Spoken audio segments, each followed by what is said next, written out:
ARC Troopers are some of the coolest clones, if not the coolest type of clone.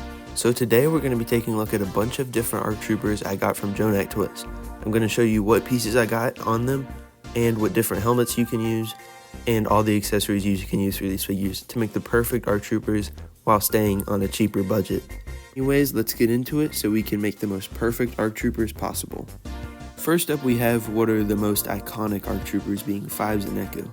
These two guys use GCC helmets with the official rangefinder piece. The torso and legs, they use Jonak Toys UV printed ARC Trooper bodies. These are $7.50 each, and that's a lot cheaper than GCC's pad printed alternative. And notice slightly lesser quality compared to the GCC figures or official LEGO minifigures, but I don't really mind it that much because I'll be using these on display and you won't really notice that unless you're looking at them up. Get these awesome printed cloth pieces from Jonak Toys for $250. Nope, that's not right. $2.50. But beware, you will have to cut them out yourself. I recommend using a hole puncher for this because it can be a lot easier for those holes. I have Ekko, who was one of my favorite clone troopers. I really love the handprint on his chest plate, and I kind of wish it was a LEGO hand. That'd be cool. Close-up look at the wonderful quality of the GCC pad printed helmet. These look so good. Also, here's his cloth piece, which looks a little different from Fives.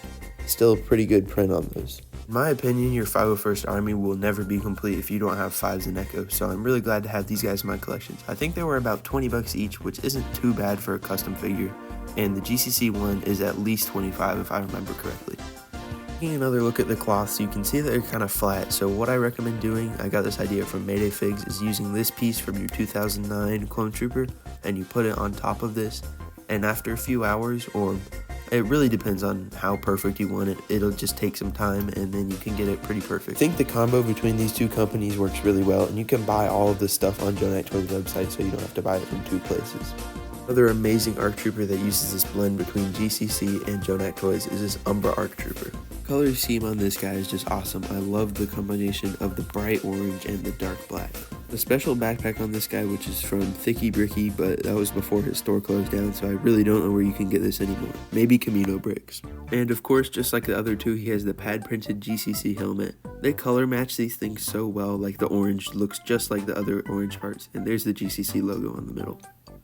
I mean, these helmets are just perfection. The cloth on this guy also looks really good. For some reason, there's like an indent on mine you can kind of see on camera. I don't know, it's really weird. And here he is with a mohawk, because why not? I think GCC should do a recolor of some of their Shadow Troopers to orange instead of white so they can go well with this guy. Anyways, that's another really solid figure. Another trooper from Battlefront 2 is this Lamant Seeker ARC Trooper.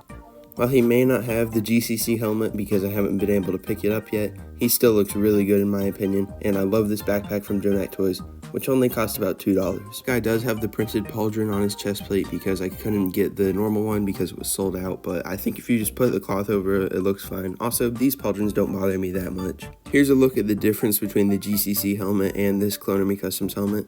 GCC has made a helmet for this guy, so I will pick that up eventually, but I just haven't gotten around to it. I'll say the rangefinders on the Clone Army Customs helmets stay in a lot better than the ones on the GCC helmets. They don't really fall out, but the GCC ones, if you just knock them a little bit, they'll completely fall out.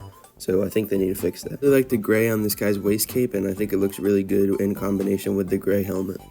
Can't wait to get the GCC helmet on this guy because I always used him in Battlefront 2 when I would run my favorite class, which is the ARC Trooper, so he has a special place in my heart.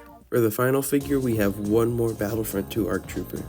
This guy's helmet looks worse in my opinion compared to the Lamant Seeker's helmet, even though they use the same template, but I just think the other one looks better with the Clone Army Customs. Again, you can see that I had to buy the printed pauldron version, but honestly, when the pauldron is put down, you can't really see it, and it doesn't bother me. On this guy is pretty basic, so you can really use it for any standard ARC Trooper if you wanted to. Also, I don't think I pointed this out for the last figure, but he also has arm printing. Here's a closer look at that backpack, which is correctly printed this time, although it does have a bit of print fray on it.